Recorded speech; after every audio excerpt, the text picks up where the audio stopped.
Bismillahirrahmanirrahim. Assalamualaikum warahmatullahi wabarakatuh. Anak-anak kelas 12 IPS yang berbahagia, hari ini berjumpa dengan saya Bapak Tova.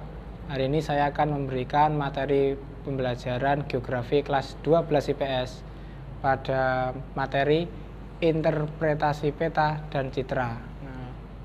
Materi ini merupakan kelanjutan dari materi KD1 pada bab yang sebelumnya.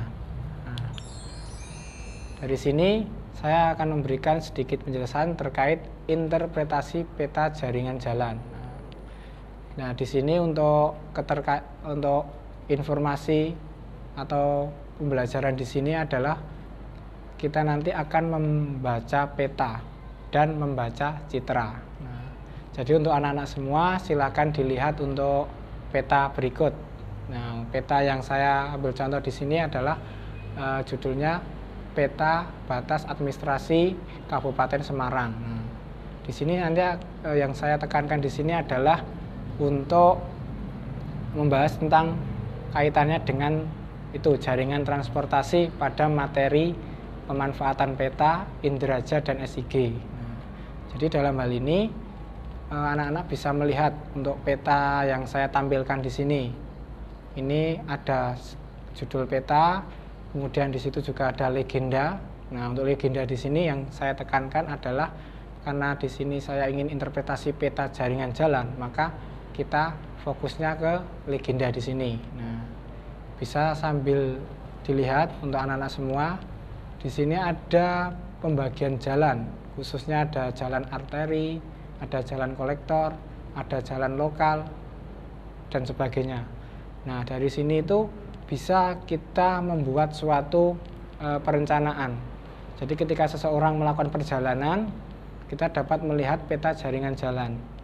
Biasanya seseorang itu akan memilih rute mana yang paling cepat untuk dilalui. Nah, sebagai contoh di sini itu untuk melakukan perjalanan di khususnya adalah transportasi darat pasti akan memilih jalan utama.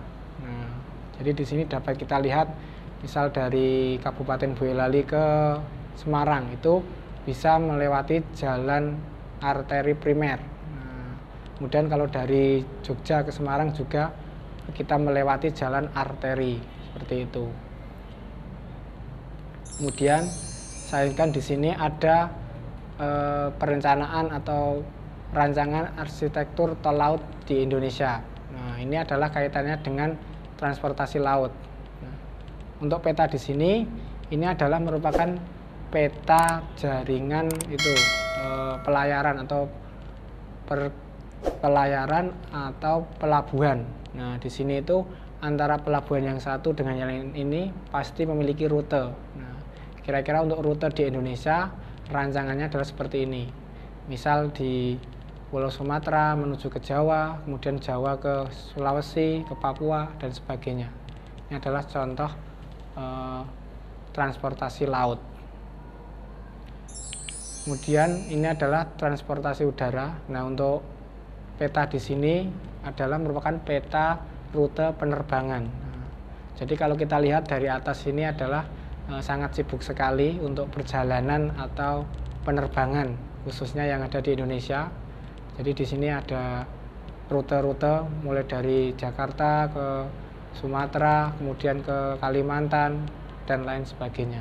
Nah, mungkin bisa dilihat dan dicermati. Itu untuk sekilas terkait dengan peta jaringan transportasi. Kemudian saya lanjutkan adalah keterkaitan dengan materi interpretasi citra. Nah, interpretasi citra kemarin sudah saya jelaskan, yaitu membaca dan memahami isi citra atau informasi yang ada pada citra sehingga kita dapat memiliki informasi yang sesuai dengan keadaan.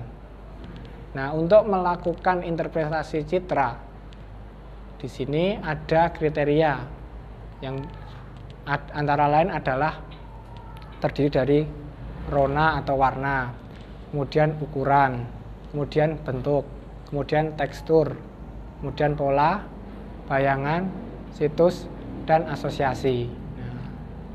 Nah, dari sini saya akan memberikan contoh masing-masing agar lebih jelas. Nah, yang pertama adalah rona atau warna.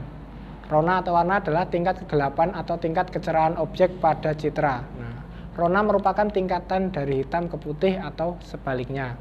Sedangkan warna adalah wujud yang tampak oleh mata dengan menggunakan spektrum sempit, lebih sempit dari spektrum tampak. Nah, permukaan yang menyerap cahaya seperti permukaan air akan berwarna gelap. Sedangkan tanah yang kering akan berwarna cerah karena memantulkan cahaya ke kamera atau satelit penangkap sinyal atau gelombang cahaya. Nah, jadi pengecahan rona dan warna itu. Nah, untuk lebih jelasnya kita praktek ke yang gambar ini. Nah, oke, untuk anak-anak semua bisa dilihat itu adalah ada gambar citra foto. Nah, yang sebelah kiri itu merupakan salah satu kenampakan alam. Nah, di mana dapat kita interpretasi bahwa itu merupakan gudang. Nah, itu untuk yang bawah itu merupakan hasil dari survei lapangan. Kita identifikasi dengan warna atau rona. Nah, untuk warnanya adalah warna putih, ya, gitu. Kemudian di situ ronanya termasuk cerah. Nah, kenapa di situ gudang itu termasuk cerah dan putih? Karena atapnya itu kebanyakan itu berasal dari itu berbahan yang mengkilap, sehingga cahaya matahari akan memantulkan sinarnya. Nah, sehingga kalau kita identifikasi dengan ini, dengan rona atau warna, itu akan kelihatan seperti itu, dan hasilnya adalah gambar yang ada di bawah itu. Nah, kemudian yang kedua adalah bentuk. Bentuk merupakan konfigurasi atau kerangka suatu objek, sehingga dapat mencirikan suatu penampakan yang ada. Pada citra dapat diidentifikasi dan dapat dibedakan antar objek. Dari penampakan pada citra maupun foto udara dapat diidentifikasi bentuk massa bangunan maupun bentuk-bentuk dasar fisik alam lainnya seperti jalan, sungai, kebun, hutan, dan sebagainya. Nah, kita langsung praktek untuk contohnya. Nah, di sini untuk gambar yang kiri atas itu gambar citra foto, itu kita identifikasi adalah bentuk industri atau kegiatan industri, bisa pabrik, bisa kegiatan-kegiatan yang lain. Nah, karena cenderung untuk kegiatan industri ini memiliki bentuk persegi panjang atau bentuk yang besar dan memanjang. Sebagai contoh itu ada bangunan, gedung-gedung yang memanjang. Untuk yang gambar bawah, nah sebelah kiri itu contohnya karena ada berkelok-kelok, itu adalah merupakan gambar sungai. Nah, kenapa gambar sungai? Karena sungai itu cenderung bentuknya itu berkelok-kelok, jarang sekali atau mungkin yang lurus itu sedikit gitu.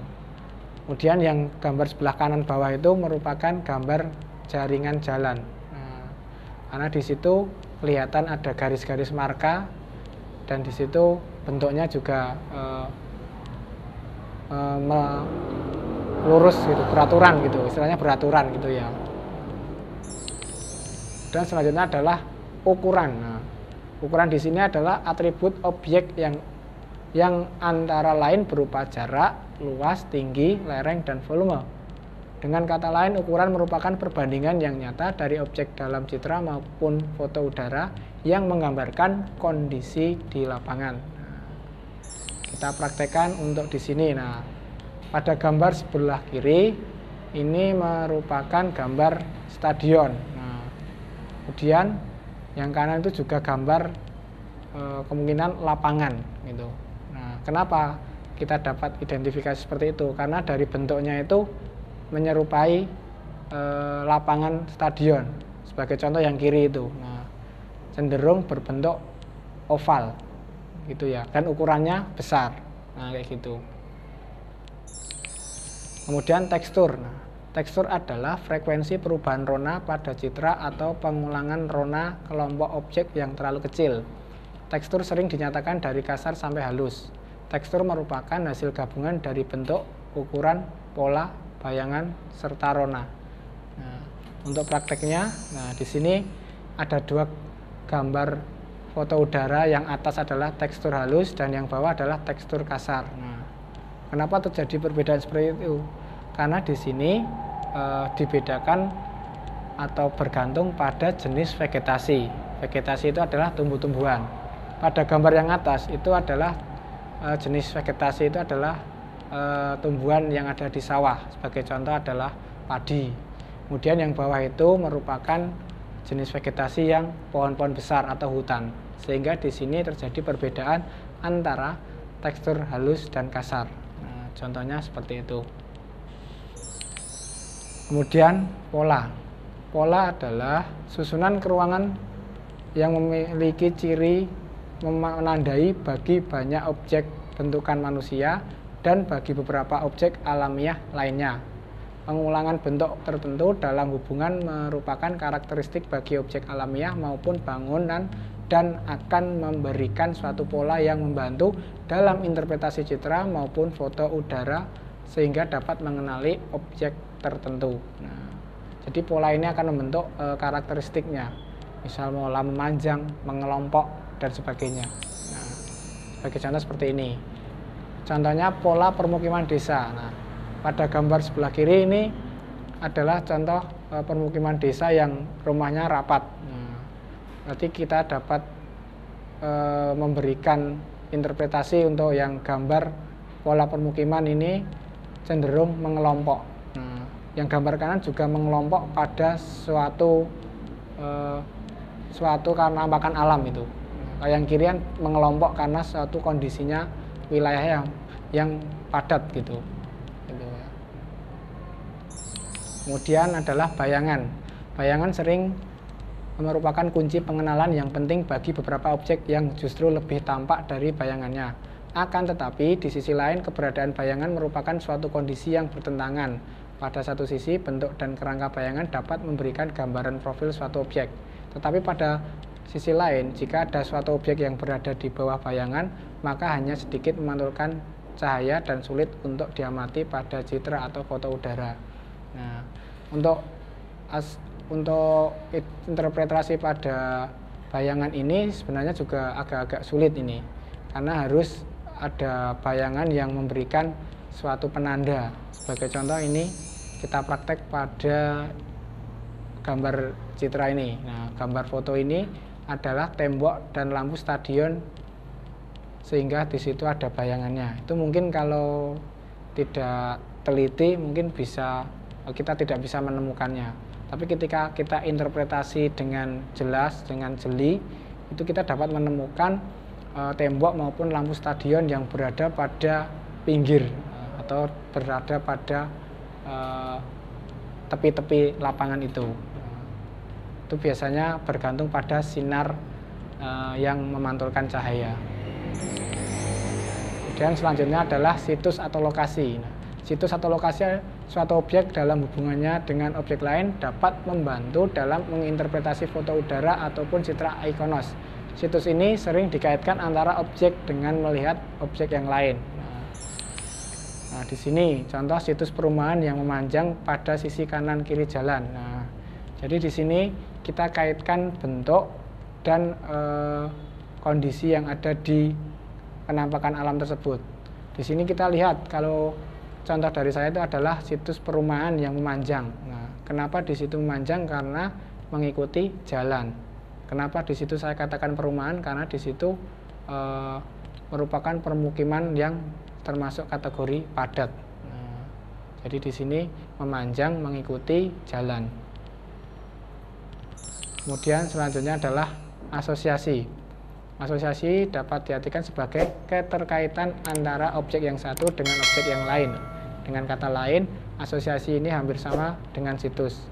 Adanya keterkaitan ini maka terlihat suatu objek pada citra sering menjadi petunjuk adanya objek yang lain. Nah, ini hampir sama dengan situs. Kalau asosiasi ini lebih keterkaitannya. Nah, kita praktekannya di sini adalah stasiun Tugu. Nah, di sini stasiun Tugu ini ketika kita lihat dari atas itu akan berkaitan dengan rel. Nah, pasti kalau stasiun itu ada relnya, nggak mungkin nggak ada relnya. Nah, itu berarti keterkaitan antara stasiun dengan rel. Itu kita katakan asosiasi. Sebagai contoh yang lain mungkin kalau di sekitar pesisir, nah pantai itu identik berasosiasi dengan mangrove misalnya. Nah, itu kita katakan asosiasi. Mungkin sekian yang bisa saya sampaikan untuk materi kali ini. Ini hanya bersifat untuk melengkapi materi pada KD bab 1 sebelumnya. Saya ucapkan selamat belajar untuk anak-anak. Terima kasih atas perhatiannya. Wassalamualaikum warahmatullahi wabarakatuh.